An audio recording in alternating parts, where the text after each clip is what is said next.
لأنه هذا زعيم. في قاعة رشاد الشوا بمدينة غزة أقام تيار الإصلاح الديمقراطي في حركة فتح حفل تأبين للزعيم الفلسطيني الراحل ياسر عرفات، والذي استشهد في 11 من نوفمبر عام 2004. تحيي جماهير تيار الإصلاح الديمقراطي في حركة فتح بقيادة النائب محمد دحلان الذكرى 17 لاستشهاد القائد الرمز المعلم والمؤسس ياسر عرفات بشعار الوحدة وصية الياسر، برسالة إلى الكل الوطني الفلسطيني عنوانها أن الشراكة السياسية والوحدة الوطنية هي سبيلنا الوحيد لتحقيق آمال وطموحات شعبنا، وأولها حقه في إقامة دولته المستقلة وعاصمتها القدس. وشهد الرابع من شهر آب أغسطس عام 29 ميلاد الزعيم الراحل أبو عمار، يصفه الفلسطينيون بالظاهرة التي لم تتكرر. ظل الختيار يسير بخطوات متسارعة للالتحاق بالحركة الوطنية، قاد النضال الفلسطيني فصار أبا للهوية الفلسطينية. ياسر عرفات السياسي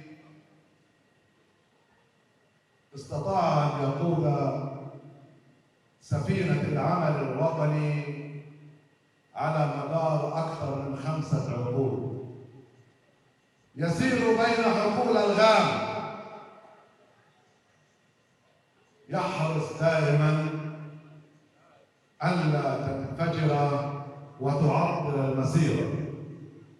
وجهته كانت فلسطين، واستشهد ووجهته فلسطين. تحول ياسر عرفات إلى مسيرة إنسان خصبة بالكفاح، مدرسة لكل فلسطيني.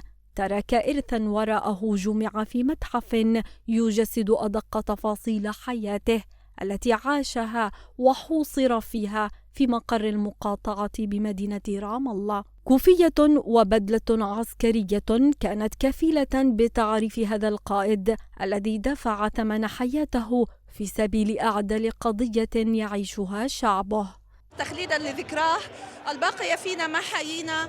أبو عمار لا يحتاج إلى تعريف أو تذكير لأي مقولة أو لأي حركة أو لأي فعل كان يقوم فيه، لأنه فعلا نحن نفتقده هذه الأيام، نتمنى لروحه السلام. وبعد 88 عاما على ميلاد ياسر عرفات يستحضر الفلسطينيون بعض مقولاته، فهو القائل: يا جبل ميه الزكريح، تأكيدا على الصبر وقوة الإرادة الوطنية. فتأتي الذكرى في ظل تعقيدات تواجه المشروع الوطني الفلسطيني وحالة انقسام أعادت القضية الفلسطينية سنوات إلى الوراء. ولسان حال الفلسطيني أن رحمك الله يا ياسر عرفات.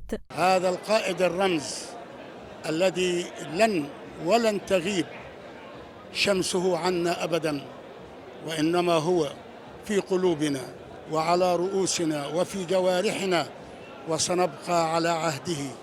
هو مفجر ثورتنا، هو المحافظ على قضيتنا. من يفرط بذرة تراب من تراب المسجد الأقصى ومن القدس. في مثل هذا اليوم سقط غصن الزيتون وترنح الإصبع عن الزناد، أرادوه طريدا فأقسم على الشهادة ب3، حوصر في عرينه ودس السم في محيطه ففاضت روحه إلى العلياء. ياسر عرفات رحمك الله بحجم السماء والوطن. لمصدر الإخبارية صفا الغليني، غزة.